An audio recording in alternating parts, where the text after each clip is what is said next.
So I had did 3 years in level 4 in quarantine and all that. And after my 3 years, I was messing up and all that. I would have been dropped my level, but I started messing up, going to the hole and stuff. But anyway, they dropped my level, sent me to Macomb in 1996. And mind you, Macomb at the time was a wide open prison. Like, now, what do you mean by that? Like wide open meaning this is what all prisoners was trying to get to. They was trying to get there because it's closer to Detroit, so you get more visits. The officers are more lenient because you're closer to Detroit, so they put more of like semi-good inmates.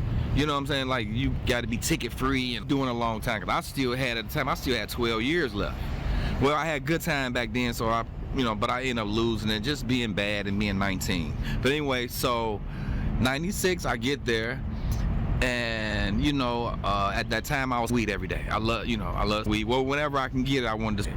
So when I get there, the word was weed is everywhere here. Everybody got it.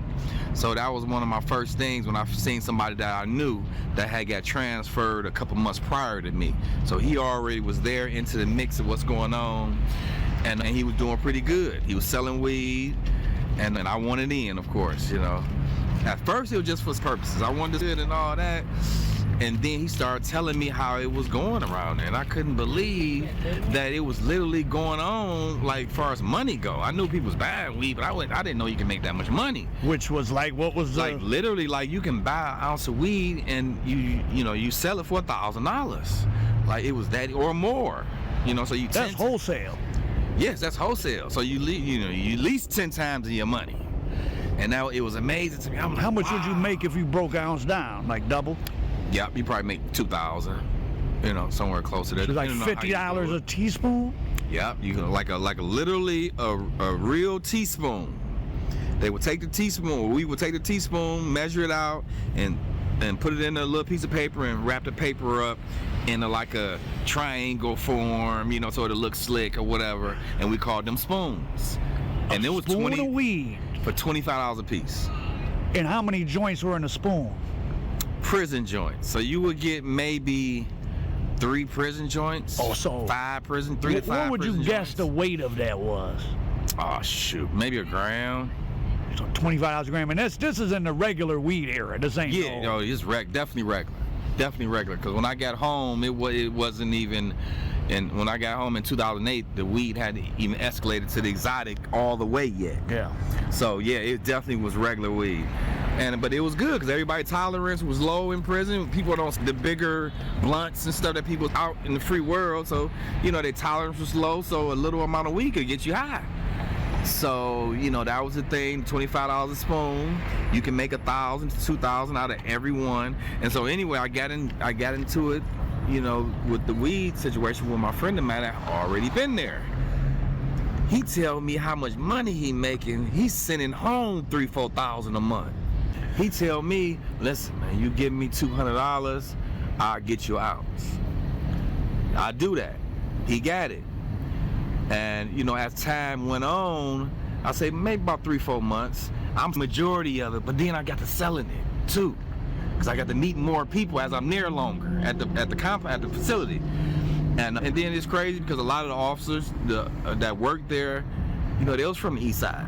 A lot of them I done went to high school with or you knew uncles, and you just knew people because a lot of the correctional officers that worked there were from Detroit. When a friend of mine that I was going in with the weed with, he finna transfer. They finna transfer him out to another prison.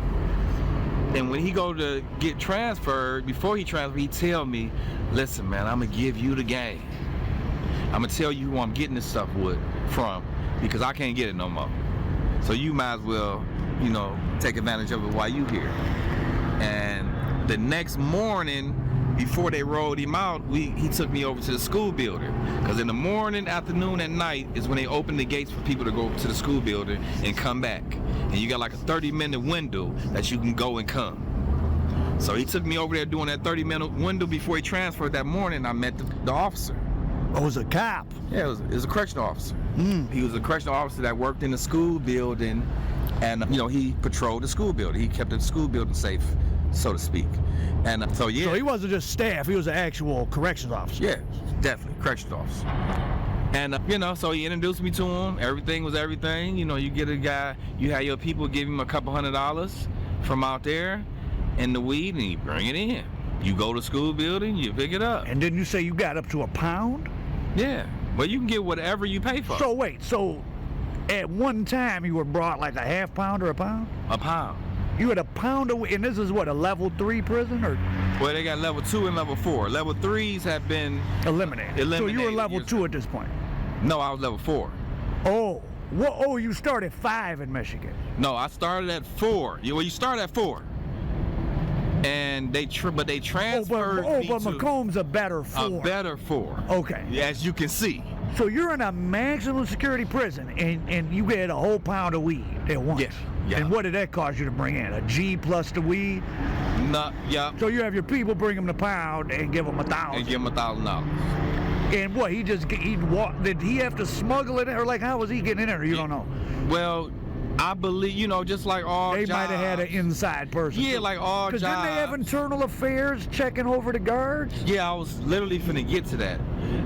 I say about 6 months into me dealing with this guy, I stopped dealing with him because he said things was getting hot and he ain't want to do it no more. So we stopped. But like a month or 2 after that, the federal government came up in there and arrested him and 4 other officers. Ooh, you remember their names? Huh? I don't remember all their names, and but when was it's this? Definitely public record. When was this? This was 1997. This is a year after I was there, about a year. Oh, wow. I'm telling you, you know, you had the helicopters flying over the yard. They told us to get off the yard. Other officers had explained to us how they literally handcuffed them inside the prison, the feds did, and walked them out. So that was like, wow. And then we actually seen ourselves on the news when we went in. So it was kind of like, a lot of ruckus going on at that time. But after that, the weed had dried up for a while, so it was kind of like, wow, so it definitely was a big effect. But you had another way of getting it in, though. Yeah, definitely. Well, it wasn't just me, but, when you got somebody from the free world that can help you, the visiting situation was probably one of the best for me, because I would have a visitor come and bring me whatever, especially back then. They wasn't, this was before the 9/11. They wasn't searching how they searching. They wasn't doing none of that. The cameras wasn't everywhere how they is these days. So you talking about back in 96, 97, it was more freely where a visitor can, pass. And how would they bring it in? In balloons, definitely. And you said you got so hot they were watching you, but you put it in sandwiches. Tell us about that. Oh yeah, this is me. We was kicking it in, and like literally, at one point, the inspector of the prison system suspected me of selling weed. They didn't know how I was getting it in. They couldn't catch me. I never kept it on me. And you said you wouldn't even let your bunkie know. Yeah, literally. So nobody really can say I was selling weed because I never told nobody. Well, only the people that I dealt with. And you let them sell it for you, okay? Yes, definitely. I mean, I felt like I had to because of the way I was getting it. People wanted, they gonna tell on you. So literally my bunkie wouldn't know I'm selling weed. If he wanted some weed and I knew he wanted some weed, I'd have somebody else give it to him and act like it was coming from them. Like literally the officer, they sat me in the front of the visiting room. Like literally so they can watch me. So the person that was bringing it to me would go up to the sandwich machine in the microwave area and buy me a sandwich, buy some M&Ms. She would make the M&Ms make the balloons the color of M&Ms. So when she get the M&Ms, she'd mix them up together, and when she get my cheeseburger, whatever I wanted, she'd put a couple balloons in the cheeseburger. So when I bit into the cheeseburger, literally I'm swallowing the balloon. So it was, we was creative. Like you said, we had a lot of time to think.